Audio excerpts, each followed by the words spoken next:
Marion Valère, merci beaucoup d'être présente avec nous. Vous êtes directrice adjointe du cabinet de Jean-Louis Missica, adjoint à la mairie de Paris, et vous êtes aussi philosophe de l'environnement. Et vous avez publié en 2016 un ouvrage qui s'appelle Artefacts naturels, qui nous parle justement de la façon dont l'homme peut interagir positivement finalement sur son environnement dans une approche régénérative. Vous êtes aussi très impliqué sur le grand programme Réinventer Paris que vous avez piloté et vous avez vu un certain nombre de projets innovants de ce point de vue-là. Donc merci beaucoup de nous livrer votre témoignage à la fois technique en tant qu'adjointe au cabinet de Jean-Louis Missica et puis aussi philosophique sur votre vision des choses et comment finalement l'humain peut ne pas seulement protéger ou mettre sous cloche, mais interagir positivement. Vous allez probablement aussi nous parler de cycle de l'eau. Je sais que moi j'ai appris depuis quelque temps qu'il y a un nouveau mot qui arrive, c'est cette idée de débitumisation qui oblige à articuler, notamment quand on le dit. Et je pense que Sébastien Merle tout à l'heure nous parlera aussi de cette idée de, on pourrait dire, de respiration des sols. Donc merci beaucoup d'être là et de nous dire un petit peu ce que vous faites au quotidien, si le filaire doit marcher, et de nous livrer votre témoignage. Merci beaucoup. Merci à vous. Donc effectivement, je parlerai à la fois de ce qui m'a intéressé moi dans mes recherches, qui était à la base la restauration écologique d'environnements naturels. Et moi j'ai travaillé là-dessus plutôt donc il y a 4-5 ans. Ce qui est intéressant, c'est qu'à l'époque, quand on parlait de restauration écologique, on parlait surtout de forêts brûlées, d'espaces, de parcs naturels endommagés, etc. Et petit à petit, en fait, en travaillant sur l'architecture, je me suis rendu compte à quel point ce terme de restauration écologique, il était pertinent pour la ville, pour les métropoles. Et donc aujourd'hui, on est dans ce moment très intéressant où en fait, on se rend compte collectivement que nos villes doivent connaître une restauration écologique. Finalement, on a l'impression qu'on a un petit peu, pendant de nombreuses années, accepté une séparation des fonctions, comme on l'a fait au sein même de la ville, parfois entre l'habitat, le travail, le loisir, mais on l'a accepté à l'échelle du territoire tout entier en se disant il y a des zones naturelles, donc les parcs naturels, il y a des zones agricoles, et puis il y a des zones humaines qui sont les villes. Et donc on a accepté une forme de monoculture dans la ville, en se disant que c'était vraiment le territoire de l'humain, que le vivant, il n'y avait pas vraiment sa place. Et d'ailleurs, ce qui est fou, c'est à quel point c'était peu discuté finalement, il y a 10 ans, ce postulat-là, il existait.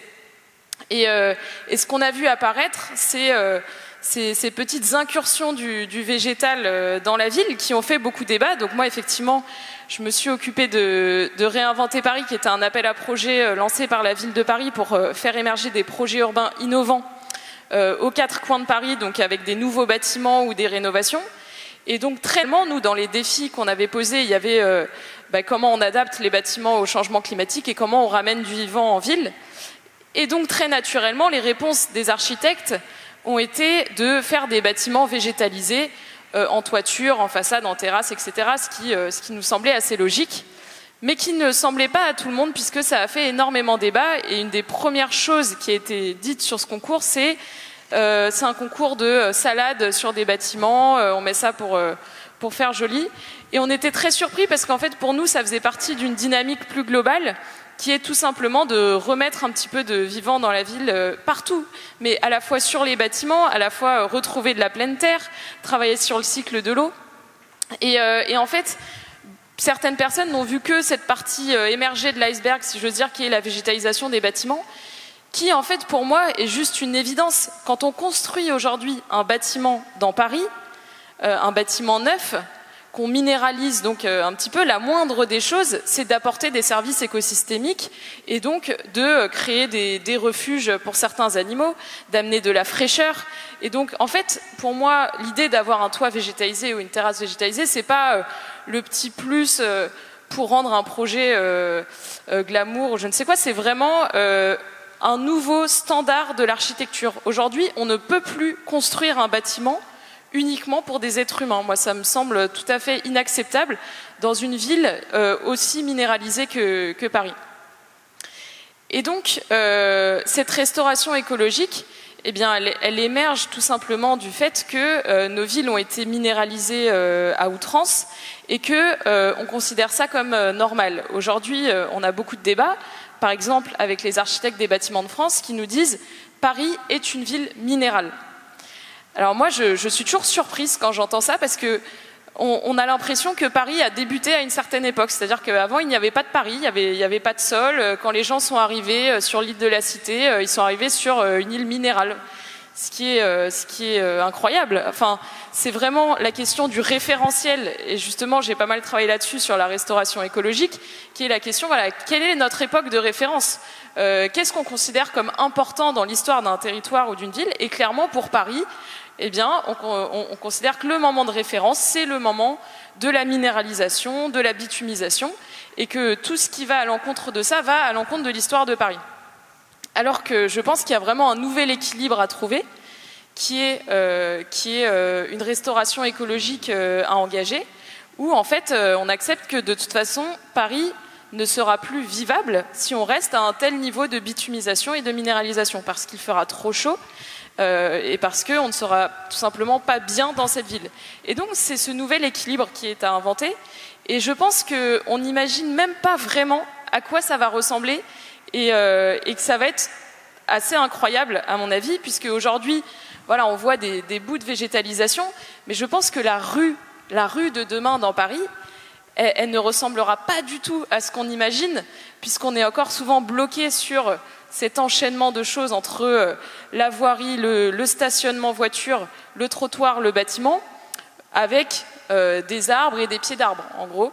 C'est ça la rue parisienne qu'on s'imagine, et je pense que le végétal va réapparaître dans la rue parisienne de manière beaucoup plus forte, et à mon avis, il y aura vraiment des noues végétales, et lorsque les places de stationnement vont se réduire, puisque c'est l'ordre des choses qu'il y aura de moins en moins de voitures dans Paris, eh bien tout cet espace, cet énorme espace qu'on pourra récupérer, pourra être remplacé par tout un tas de choses, notamment des terrasses, mais aussi des noues végétales qui feront que chaque rue sera plus fraîche et plus agréable.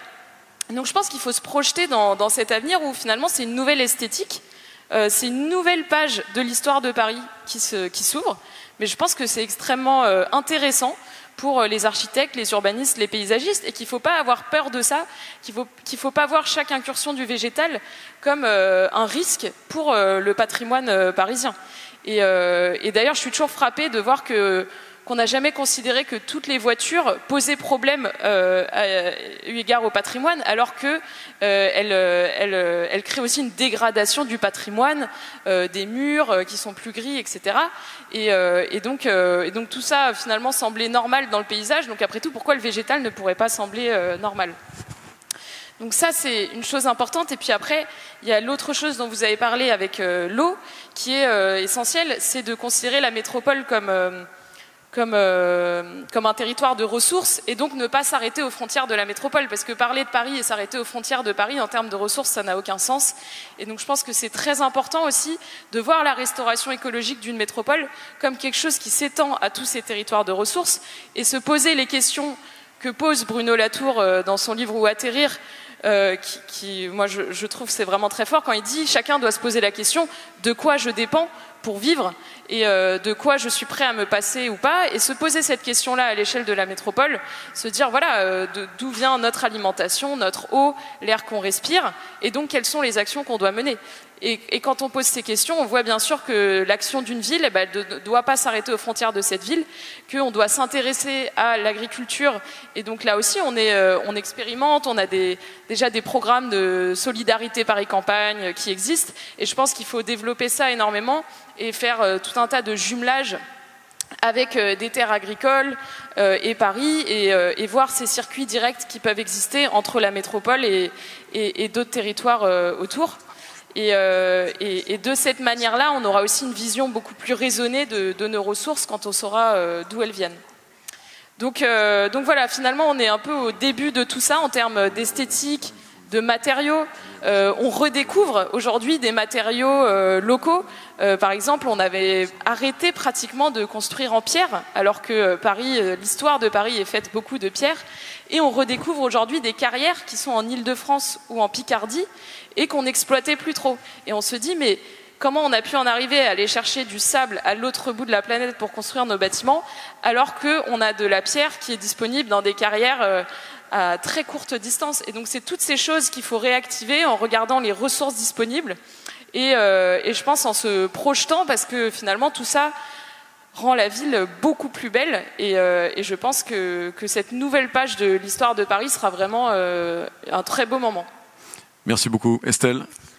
Oui, quand vous parlez justement, pour revenir sur la restauration écologique, vous dites aussi que vu que les écosystèmes sont tout le temps en mouvement, tout le temps dynamiques, on n'arrive pas forcément à avoir une vision fixe et que c'est pas quelque chose de souhaitable aussi quand on est sur une restauration.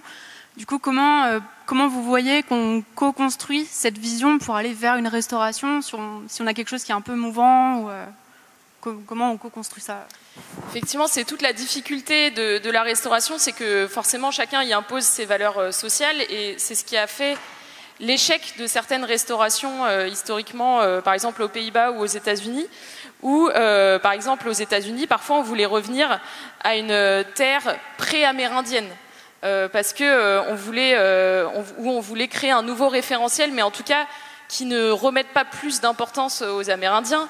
Donc il y a ce sujet-là. Et puis aux Pays-Bas, il y a eu des expériences aussi où on essaie de recréer des écosystèmes préhistoriques.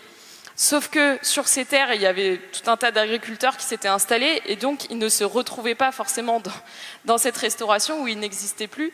Et donc en général, c'est vraiment ce critère humain qui a fait la réussite ou l'échec des restaurations écologiques dans des écosystèmes naturels, enfin des parcs naturels, des forêts, etc. Et donc je pense que c'est extrêmement important de prendre en compte cette valeur culturelle d'un écosystème et de poser la question, d'en discuter et de dire où est-ce qu'on veut revenir.